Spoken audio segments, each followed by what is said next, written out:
Bienvenue à Liège, au parking relais de plus de 900 places du terminus de Bressou, d'où nous vous emmenons à la découverte du nouveau tram, en compagnie d'Éric, notre conducteur. Nous le rejoignons au moment où il prend son service au centre de maintenance et de remisage, et notre voyage commence au cœur du quartier de Droix, qui, outre la station terminus où nous avons embarqué, est également desservie par une station au cœur de l'avenue de Lille. Le tram file ensuite au centre du pont Atlas, sur lequel il franchit la Dérivation puis la Meuse, avant de se retrouver sur la rive gauche, où son tracé assure la jonction entre Coron-Meuse et Sclessin, sur une longueur de 11 km. À l'extrémité actuelle de la ligne, donc, il permet un accès aisé, rapide et sécurisé aux installations des Halles des Foires, lieu de nombreux salons et manifestations, comme par exemple les Ardentes. La station Coron-Meuse est aussi un des 9 pôles d'échange trambus qui donne véritablement au tram le rôle de colonne vertébrale du transport en commun à Liège.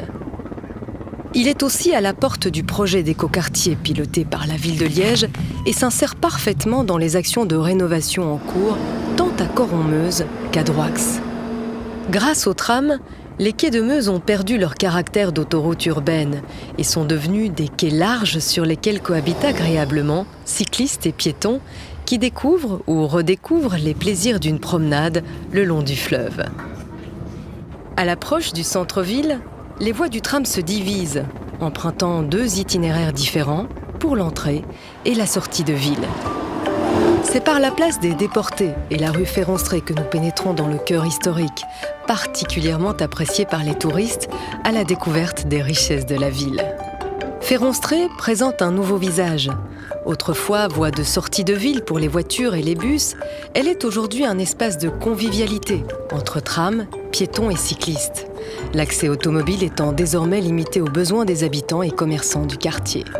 La station qui dessert la cité administrative donne un accès facile aux nombreuses écoles du quartier, au commerce, au cœur historique et à quelques-uns des joyaux du patrimoine culturel et touristique liégeois, comme le Grand Curtius, le musée de la vie wallonne ou la collégiale Saint-Barthélemy. Le tram est le moyen idéal pour rejoindre la place du marché, connue pour son célèbre perron, mais aussi pour être un des hauts lieux du bien-vivre à Liège. C'est également là, sur l'espace Tivoli, que sont organisées des manifestations au succès jamais démenti, comme le marché de Noël. Mais abandonnons provisoirement nos touristes et accompagnons quelques instants Madame Jeanne pour comprendre comment se passe dans l'autre sens la sortie de ville. Après avoir embarqué ses passagers place Saint-Lambert, le tram tourne à droite, dans la rue Léopold. Il s'insère sur le côté droit de la rue, cela permet le maintien d'un double sens pour le trafic automobile.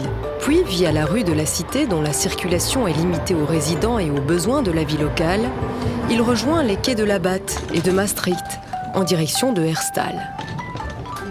La Batte, précisément, parlons-en. Ce rendez-vous incontournable qui peut attirer jusqu'à 100 000 visiteurs le dimanche matin, n'a pas dû déménager pour faire place au tram.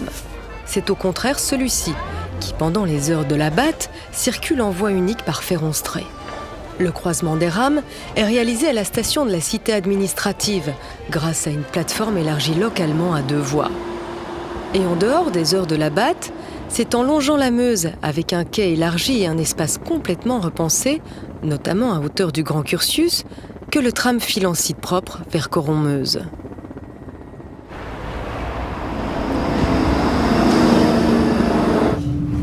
Retrouvons notre couple de touristes au moment où il approche de la place Saint-Lambert. L'heure du shopping a sans doute sonné, pour eux, comme pour beaucoup d'autres, sur une place où le tram s'est facilement intégré, sans rien changer aux habitudes du lieu, ni de celles et ceux qui le fréquentent. Nombreux sont les Liégeois qui préfèrent désormais utiliser les parkings relais, comme à Coron-Meuse ou Sclessin, et profiter du tram pour goûter aux joies de la ville sans le stress de la circulation. La place Saint-Lambert est un des pôles d'échange trambus les plus importants. On y remarque également, comme à de nombreuses autres stations, des parkings pour les vélos, encourageant naturellement l'utilisation combinée du vélo et du tech. Avec la rue Joffre en sens unique et ses trottoirs considérablement élargis, le trait d'union est devenu naturel entre les grands pôles d'attraction de la ville. Féronstrée, la place Saint-Lambert, l'îlot Saint-Michel, la place de la République française, l'Opéra, le Carré, le tout forme aujourd'hui un centre plus cohérent, plus connecté, au sein duquel les modes de déplacement doux sont privilégiés, d'autant plus que la mise en quasi cul-de-sac du boulevard de la Sauvenière a détourné la circulation de transit vers les quais. À partir de l'Opéra, le tram prend possession de l'ancien site propre des bus et s'engage sur les boulevards de la Sauvenière et d'Avroy. Les quartiers Saint-Gilles, Saint-Martin et du Cadran, en surplomb du boulevard de la Sauvenière, sont accessibles entre l'Opéra et Longyennes. Le carrefour des rues Saint-Gilles, pont d'Avroy et du boulevard d'Avroy est un pôle clé de connexion aux transports en commun. Il est situé à la croisée de deux quartiers qui font la part belle au commerce et aux établissements HoReCa, au shopping et au divertissement. De divertissement, il en est aussi question dans le parc d'Avroy, où chaque année, la foire prend ses quartiers en octobre. En choisissant de tracer sa route sur l'avenue Rogier plutôt qu'en poursuivant sur l'ancien site propre des bus, le tram ne bouscule pas les habitudes du rendez-vous automnal. L'arrêt au pied de la statue de Charlemagne est d'ailleurs devenu le point de chute privilégié des amateurs de laquements et de croustillons, comme des élèves des nombreuses écoles environnantes. Et quand il n'y a pas la foire, le tram offre en toute saison une vue bien agréable sur ce parc d'Avroy, poumon vert de Liège et sur le Toré, un autre symbole fort de la cité ardente.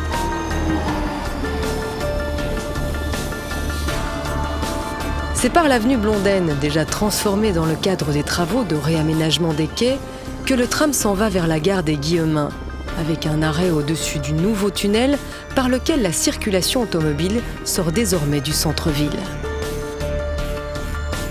Il s'arrête encore au pied de la nouvelle passerelle qui permet de traverser la Meuse pour rejoindre le parc de la Bovry, le palais des Congrès, le Centre international d'art et de culture et la Médiacité.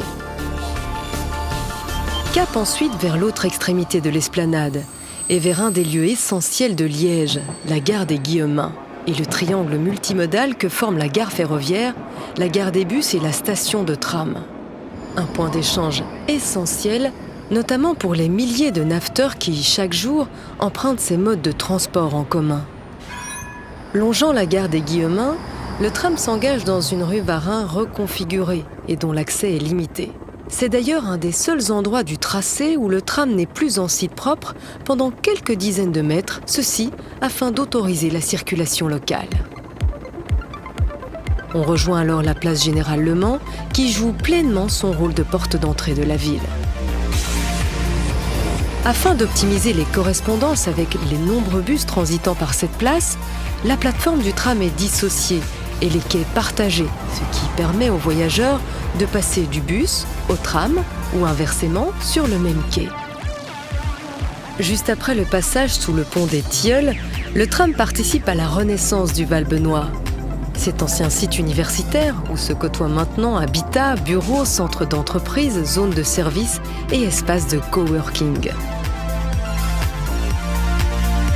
Ce nouvel espace marque aussi un changement d'environnement sur la route du tram.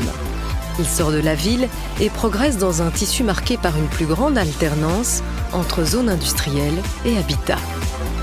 Longeant la ligne de chemin de fer Liège-Namur, il traverse Clessin par la rue Ernest Solvay, qui a perdu sa vocation d'axe bis d'entrée et de sortie de Liège.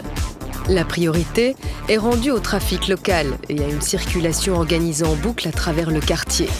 Le trafic de transit est ainsi rejeté vers les quais de Meuse. Les jours de match au Standard, c'est sous le pont des Modeleurs que les correspondances bus-tram sont organisées, tandis que les supporters doivent pour des impératifs de sécurité quitter le tram Place Ferrer à quelques minutes seulement du stade. En dehors des jours de match, le terminus du tram se fait au pied du stade Maurice Dufrane. Un important pôle d'échange entre tram et bus y est complété par un parking relais d'une capacité de près de 700 places de voitures et un parking de 60 places pour les autocars. De quoi répondre à la fois aux besoins en stationnement des usagers du tram et de ceux du stade. Nous voici arrivés au terme de notre voyage. Nous espérons qu'il vous a plu et que surtout, nous nous rencontrerons bientôt, à bord du tram de Liège bien sûr. Le tech, tellement en commun.